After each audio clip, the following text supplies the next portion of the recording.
Hello students, hope you all are doing well. In this video today we will learn a new chapter from our English textbook. So please turn with me to page number 75, chapter number 3.2. And the students, the name of our new chapter is environmental pollution.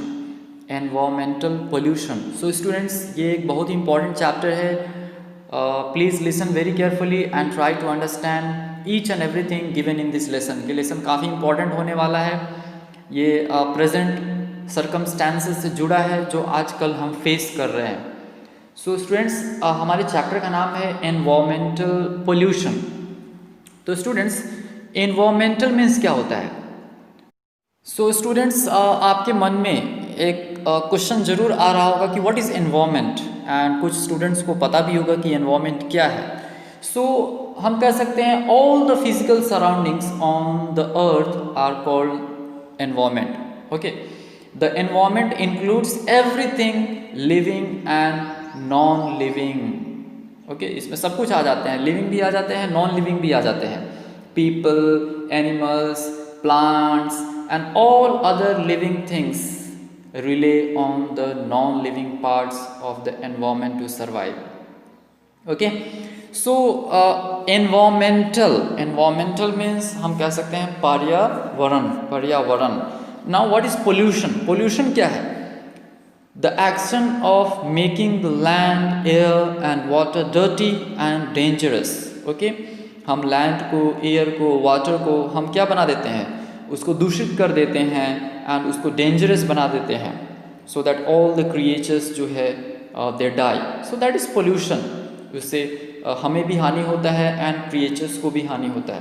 So in this lesson we are going to study about environmental pollution. पर्यावरण में जो प्रदूषण है, जो pollution है, हम उसके बारे में हम इस लेसन में रीड करेंगे. So let's begin our chapter. Environmental pollution means the fouling of the natural world in which people, animals and plants live. तो स्टूडेंट्स, environmental pollution means क्या होता है? Fouling means क्या होता है students? To make something dirty. किसी स्थान को गंदा करना, किसी चीज़ को गंदा करना, that is called fouling. तो fouling of the natural world, इस natural world को हम क्या करते हैं? दूषित करते हैं. जहाँ पे लोग रहते हैं, जानवर रहते हैं, प्लांट्स रहते हैं, इस चीज़ को हम क्या कर रहे हैं? We are making it dirty. That is called environmental pollution. It is the spoiling of land, water and air by smoke, chemicals, waste materials and other harmful substances.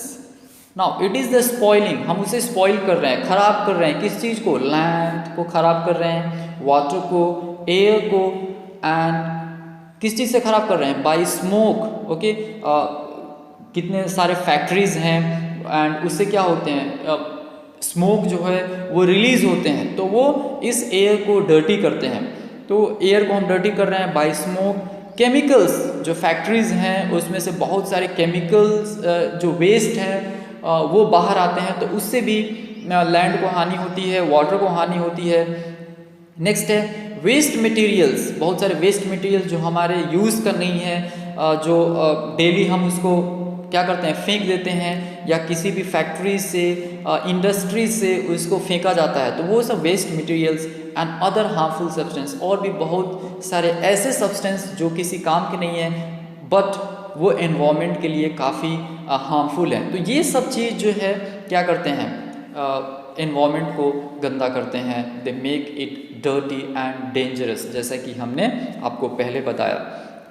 Now so students, you can see in this image. इस image में भी आपको समझ में आ जाएगा कि इस अर्थ पे कितने सारे पोल्यूशन हो रहे हैं. ओके, कोई वेस्ट को डंप कर रहा है एंड यहाँ फैक्ट्री से स्मोक निकल रहे हैं.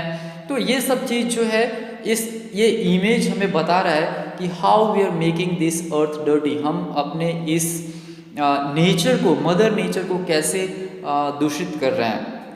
नाउ स्टूडेंट्स, अभी हम लोग स्टार्ट करेंगे यहाँ से एंड देखेंगे कि यहाँ पे क्या दिया हुआ है. The problem of pollution is not a new one. तो ये पोल्यूशन का जो प्रॉब्लम है ये कोई नया प्रॉब्लम नहीं है कि हाँ आज से स्टार्ट हो गया या कल से स्टार्ट हुआ, नहीं, this is not a new one. In the middle ages also most towns were dirty, water supplies were foul and diseases spread very quickly. तो स्टूडेंट्स ये जो हमारा हिस्ट्री है, आपने हिस्ट्री में पढ़ा होगा कि हिस्ट्री जो है वो अलग अलग एज में डिवाइड किया गया है. ओके, जैसे हम कहते हैं प्री हिस्ट्री है, एंशिएंट हिस्ट्री है, उसके बाद मिडिल एजेस है, मॉडर्न एज है, ओके, कंटेम्प्रेरी एज है. तो बहुत सारे एज में हिस्ट्री को डिवाइड किया गया है. तो अगर हम मिडिल एज की बात करें, if you talk about the middle age, तो उस समय भी जो टाउन्स थे वो काफ़ी डर्टी हुआ करते थे, वाटर सप्लाईज ठीक नहीं था, ओके, वो फाउल यानी गंदा था, डिसीज़ स्प्रेड हो जाते थे बहुत ही क्विकली. तो ये आज के समय से नहीं है. ओके, तो ये मिडिल एज से ये प्रॉब्लम को देखा जा रहा है. मिडिल एज में भी ये प्रॉब्लम्स थे, but then the main cause of the pollution was ignorance and illiteracy. लेकिन अब एक चीज़ you have to notice one thing very carefully कि उस समय जो पोल्यूशन का मुख्य कारण था, मेन कारण था, वो था इग्नोरेंस. इग्नोरेंस मीन्स किसी चीज़ को ध्यान नहीं देना, उसको इग्नोर कर देना. ओके, जानते हुए भी उसको इग्नोर कर देना, पहला रीज़न था. एंड दूसरा रीज़न था illiteracy. What is illiteracy? Lack of ability to read and write, यानी जिसको हम कहते हैं ना पढ़ा लिखा नहीं होना, अनपढ़ होना. तो या तो लोग इग्नोर कर देते थे उसको, इग्नोरेंस यानी कि किसी चीज़ को इग्नोर कर देना जानते हुए भी.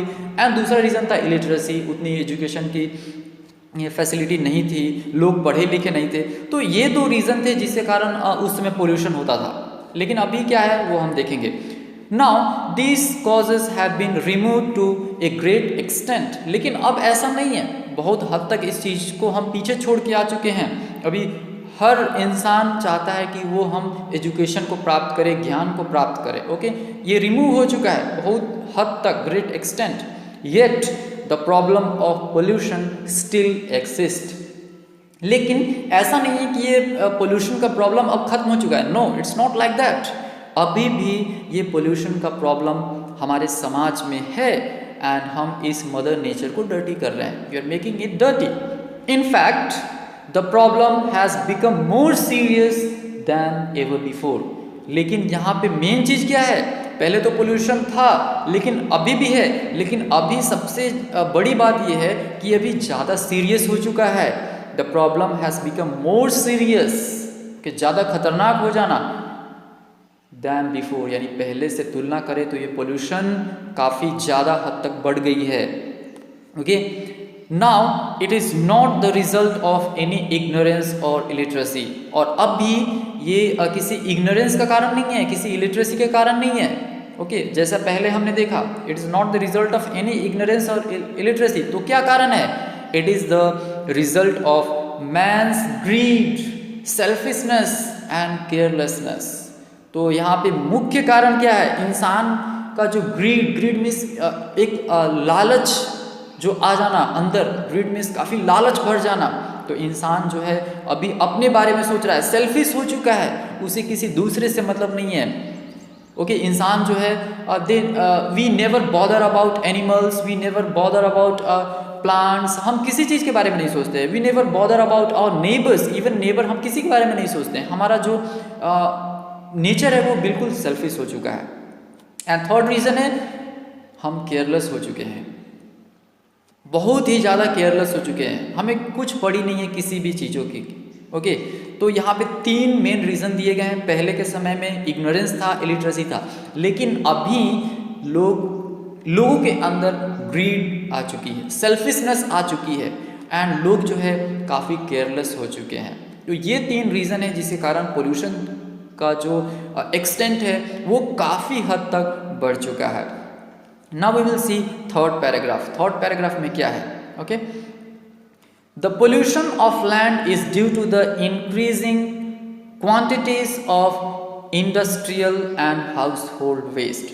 The pollution of land, अगर हम land की pollution की बात करें तो वो क्या है? Increasing quantities, जो इंडस्ट्रीज से एंड घर से जो वेस्ट निकलते हैं उसकी क्वांटिटी जो है वो बहुत ही बढ़ गई है.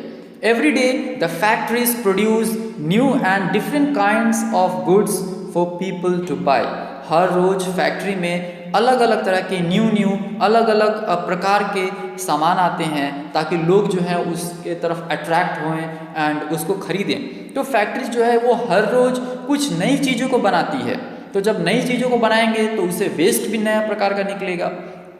नाउ आगे क्या है, the old ones are thrown out with the household rubbish. और जो पुराने चीज़ हैं उसको क्या किया जाता है, उसको फेंक दिया जाता है ऐसे रबिश, यानी कि उसका कुछ यूज़ नहीं है। Out with house hold things के साथ उसको हम बाहर फेंक देते हैं। जब हम नए चीज़ खरीद के लाते हैं तो पुराने चीज़ का नेचुरल है, हम उसको यूज़ नहीं करेंगे, so we throw it away. Okay चलो अब ये यूज़ करनी है तो हम उसको फेंक देते हैं। Burning this refuse pollutes the air, dumping it in rivers and seas pollute the water. Tipping it on land makes an unpleasant sight and also takes up much valuable space. तो students यहाँ पे क्या है, burning this refuse pollutes the air। तो students refuse means होता है things that you throw away. Okay, जो चीज़ आपके काम का नहीं है आप उसको फेंक देते हैं, जैसे rubbish, so that is called refuse. तो इस चीज़ों को जब हम बर्न करते हैं तो दिस पोल्यूट्स द एयर, ये हवा को दूषित करता है। Dumping it in rivers and seas pollutes the water. Dump means क्या होता है, to put something down quickly और इन ए केयरलेस वे, किसी चीज़ को केयरलेस तरीके से फेंक देना, डंप कर देते हैं हम किसी भी चीज़ को रिवर्स में या सीज में। तो ऑल दिस थिंग्स जो है वो वाटर को पोल्यूट करते हैं। जितने भी एक्वेटिक प्लांट्स हैं या मेराइन एनिमल्स हैं, ये सब जो है इसके कारण मर जाते हैं, दे डाई। तो इनको काफ़ी ज़्यादा प्रॉब्लम्स होती है इनके कारण। Okay, dumping it in rivers and seas pollutes the water, इससे पानी जो है काफ़ी दूषित होता है, गंदा होता है। Tipping it on land makes an unpleasant site. Okay, tipping means क्या होता है students, you can see the meaning given here, pouring out something by tilting. Okay, तो एक ओर से जब हम उठा के एंड किसी भी चीज़ को पोर करते हैं, ओके सपोज हम ऑयल को पोर करते हैं या वाटर को पोर करते हैं हल्का उसको टिल्ट करके, okay so that is called tipping. तो यहाँ पे है tipping it on land makes an unpleasant site. तो हम किसी भी चीज़ को लैंड में फेंकते हैं जो जैसे फॉर एन एग्जांपल अगर जितने भी डस्टबिन में जो वेस्ट होते हैं हम उसको जाके पोर करते हैं ना, तो ये जो एक साइट है, ये नज़ारा है, ये काफ़ी एक अनप्लेजेंट साइट है, अच्छा नहीं है देखने के लिए। And also makes up much valuable space. Okay, and ये क्या हो जाता है, ये एक बहुत ही जो वैल्यूबल है, कीमती जगह को भी ये ले लेता है। तो हम इतना ज़्यादा वेस्ट प्रोड्यूस करते हैं कि उसे हमें कहीं ना कहीं फेंकना होता है। तो जो वो वैल्यूबल स्पेस है उससे हम किसी अच्छे चीज़ों के लिए यूज़ कर सकते हैं, वहाँ पे पेड़ लगा सकते हैं या कुछ अच्छे कामों के लिए हम यूज़ कर सकते हैं। तो वो वैल्यूबल स्पेस जो है वो हम उसको दूषित कर देते हैं। सो स्टूडेंट्स, यहाँ पे हमने देखा कि पोल्यूशन का मुख्य कारण क्या है, उसका मेन रीज़न क्या है, कैसे पोल्यूशन होता है, एंड मिडिल एजेस में कैसे पोल्यूशन होते थे, उसके क्या मुख्य कारण थे, एंड अभी का मेन रीज़न क्या है, अभी पोल्यूशन कैसे हो रहा है। एंड अभी अगर हम पहले के समय में तुलना करें, पहले से और अभी के समय में तुलना करें तो ये पोल्यूशन काफ़ी हद तक बढ़ चुकी है। Okay, greed, selfishness and carelessness के कारण। एंड एवरीडे जो है कैसे फैक्ट्रीज जो है वो वेस्ट प्रोड्यूस करती है, हम कैसे वाटर बॉडी को गंदा करते हैं, एयर को दूषित करते हैं। So students, all this things we have covered in this page and I hope कि आपको यहाँ तक समझ में आ गया होगा students. And I would suggest you to underline the hard words given in this lesson and write down the meanings. If you do not know, just refer to your dictionary and write down the meaning. Students, this is a very important lesson. आप सभी को ये lesson काफ़ी ध्यान से सुनना चाहिए and समझना चाहिए, क्योंकि ये जो एनवायरमेंटल पोल्यूशन है ये बहुत ही एक सीरियस मेजर इशू बन चुका है। सो स्टूडेंट्स, आज के इस वीडियो में हम यहीं पे स्टॉप करेंगे। In the next video we will see the further part of this chapter. So students, that's all for today. Have a nice day. Thank you.